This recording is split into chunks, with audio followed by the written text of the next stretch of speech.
আজ যেই বিদ্যুৎ আমাদের ঘর আলো করে, মোবাইল চালায়, সেই বিদ্যুৎ একদিন ছিল রহস্যে ঘেরা শক্তি। কিন্তু কিভাবে আবিষ্কার হল বিদ্যুৎ?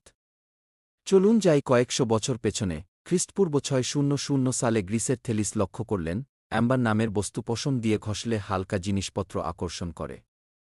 এটাই ছিল স্ট্যাটিক ইলেকট্রিসিটির প্রাথমিক রূপ। 1752 সালে বেঞ্জামিন ফ্রাঙ্কলিন বজ্রপাতের রহস্য বোঝার জন্য ঝড়ের দিনে উড়ালেন ঘুড়ি, তাতে বাঁধলেন ধাতব চাবি। হঠাৎ চাবিতে আগুনের মতো স্পার্ক, তিনি বুঝলেন বজ্রপাত মানেই বিদ্যুৎ। 1799 সালে ইতালির ভল্টা তৈরি করলেন পৃথিবীর প্রথম ব্যাটারি, ভোল্টেইক ফাইল। এটাই ছিল ধারাবাহিকভাবে বিদ্যুৎ উৎপাদনের প্রথম সফল উপায়। 1831 সালে মাইকেল ফ্যারাডে আবিষ্কার করলেন, ঘূর্ণনশীল চুম্বক থেকে বিদ্যুৎ তৈরি করা যায়। এই আবিষ্কার থেকেই জন্ম নেয় মোটর ও জেনারেটর। আজ বিদ্যুৎ ছাড়া কল্পনাই করা যায় না আমাদের জীবন।